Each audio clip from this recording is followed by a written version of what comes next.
Welcome to Best Life 30, your 30-day journey to creating the best life possible for yourself. You can watch just this video, or if you want to sign up for the whole series for free and get the bonus companion worksheets that go along with this video, check out the link in the description below. All right, so today is bonus day number 2, and we're going to learn how to optimize our sleep.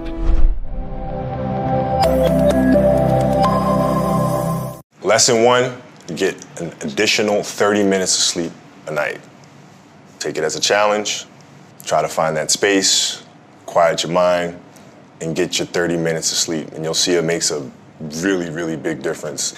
My sleep habits were horrendous, to say the least. I mean, I've always had a hard time sleeping.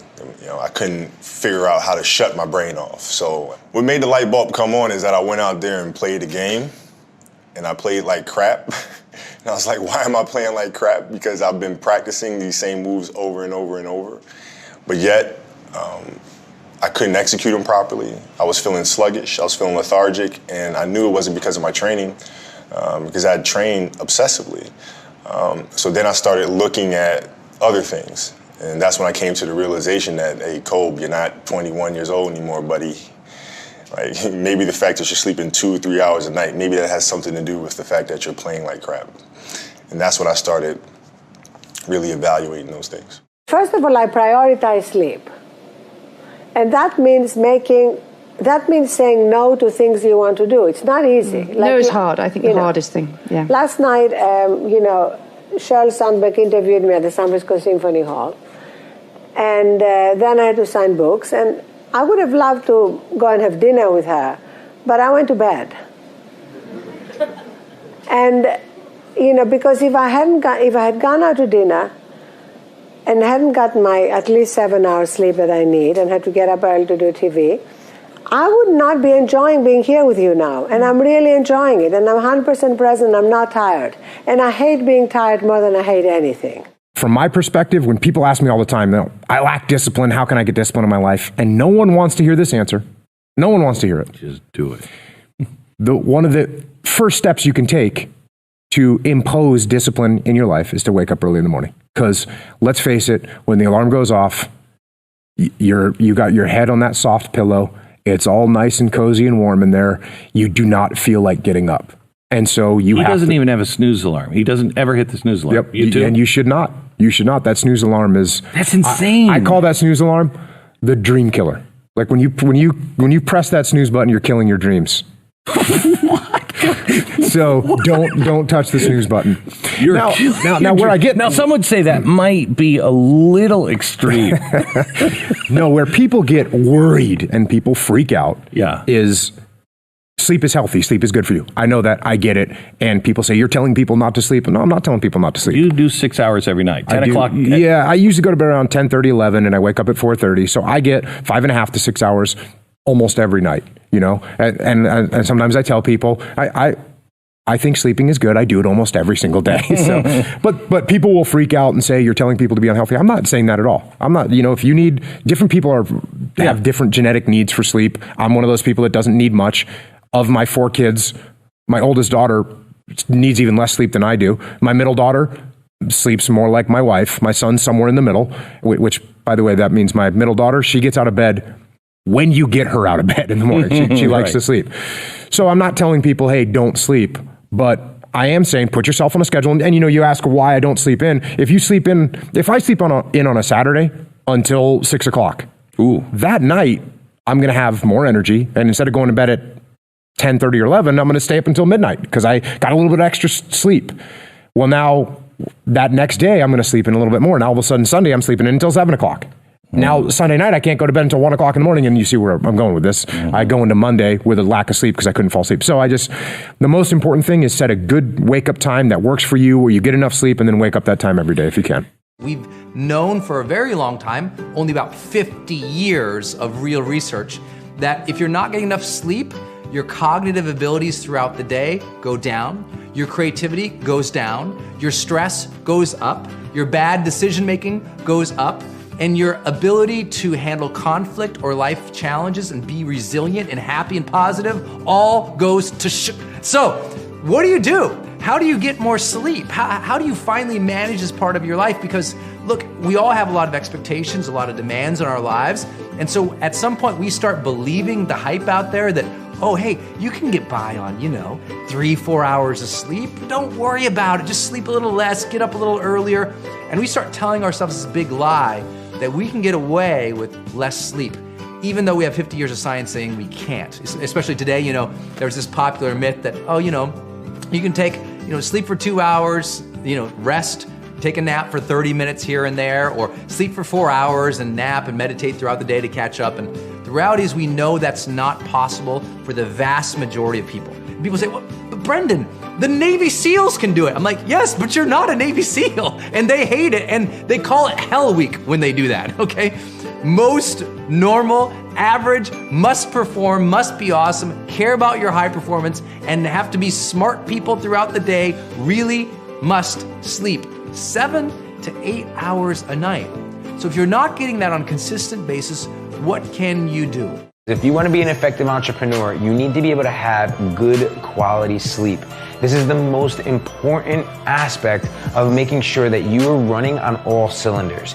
The quality of your sleep matters just as much, if not more, than how long you sleep. And for me as an entrepreneur with so much on my mind all the time, I can't have a mattress that causes me to toss and turn. The more rest I have, the quality of sleep, no tossing and turning, the comfort, it allows me to make better decisions, have better energy the next day, just truly be the most efficient Gerard that I can possibly be. Why do you prioritize sleep so highly? Just curious of what makes you so committed to that and the science behind it. Thank you for all you do. I find that I'm slower when I'm fatigued. So I find myself drifting. I have more symptoms of what we'll call ADD. So that my attention just drifts. And then I find I'll read a sentence or whatever and be like, God, I have to reread the sentence like 10 times. So that was just going, whoa. I'm not as efficient as I could be. And then the other is I find it a unique form of misery. There is an additional ring of hell that is saved just for people who are fatigued. I hate it so much. So it's misery, and I don't understand people that live a life that is miserable. I just don't get it. And then on top of that, I think you actually accomplish less if you're fatigued. So you're putting more hours, but you're actually getting less done per hour. So if being fatigued puts you at like 0.6 of what your output could be, and then being just like incredibly well rested, prioritizing that puts you at, it's, I guess mathematically I should be saying just 1, then like you have to make up 40% of the number of hours in waking up early just to break even, and then you put misery on top of that. So that's my N of 1 experience, is that I am so deadly efficient when I'm rested that I just get more done. So comparing those two side by side, I actually accomplish more. I've had the best coach over the last 7 years that I've known him, and that's Craig Ballantyne. What do you think is the biggest lesson you learned from him in the last 7-8 years?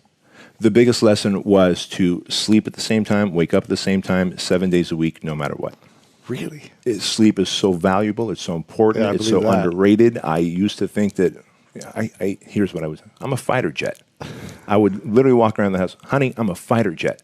Fighter jet, doesn't even come down to get refueled. They're up there getting refueled, right? Right. We've all seen the YouTube videos. Yeah. Well, the fighter jet, if they leave those afterburners on too long, they just fall out of the sky, which no one had told me. Right. Until I fell out of the sky. I was having essential tremors and anxiety attacks and not realizing it. And as I got better at sleep, those just went away, because the one discipline leads to another and to another. How you do anything is how you do everything, right?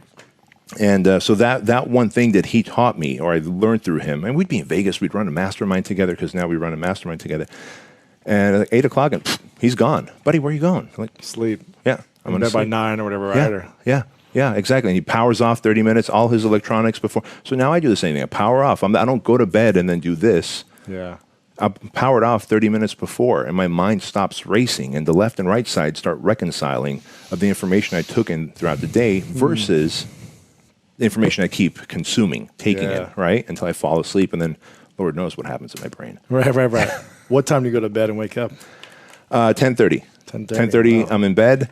Wake up at 5:30. Wow. And it's been like no matter what, even if you're in Vegas or traveling around the world or whatever, Yeah, I'll adjust to that time zone real quickly, and 10:30 I'm in bed, 5:30 a.m. I wake up, and I go right through my rituals. The thing I treat like a job now is not my job. I love my job. It's a joy and a hobby. So what I treat as a job is sleep and breakfast. Okay. And that's just my thing, right? Yeah. And why is that important? Okay, so like, I wasn't sleeping right. And as an adult, with modern technology and being responsible, like, I always wanted to be personally involved in my stuff, so I was not stopping. And there was always an excuse to not go to bed.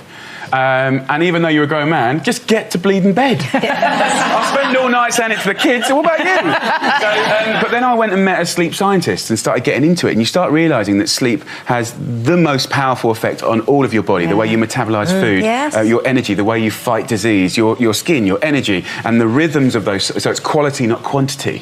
No less than 6, no more than 9. Get a good night's sleep. Do you know the secret elixir of life is sleep? Everybody wants this natural everything. Why don't you just try a good night's sleep for a change? And you know, what you've learned in the daytime is imprinted on your brain while you sleep. So if you're not getting a good night's sleep, you're not taking advantage of your education.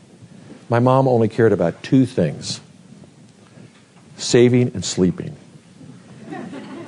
Well, it's the only 2 things. I don't care what you're doing. You're going to bed early, and you're getting a good night's sleep. Your grades aren't as important as a good night's sleep. Rich, why do you sleep in a tent? For those that don't know, for the last 2 years, I've been sleeping outside in this thing. A lot of people have been asking me, why do you do that? And it basically boils down to 3 fundamental reasons.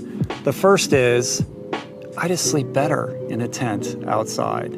The second reason is that it really has helped me connect with nature and the outdoors, and I think our primal disposition. And the third reason I've been doing it is because fundamentally it's a stoic practice. A couple of years ago, I started struggling with trying to get a deep sleep. Unless I was training super duper hard, I just found it difficult to get the restfulness that my body and my mind need. And at the time, our bedroom that I share with my wife, Julie, was either too cold for her or too hot for me. Then I had an experience where we as a family all slept on our roof one night. We have a flat roof and we did it just for fun with the kids. And I had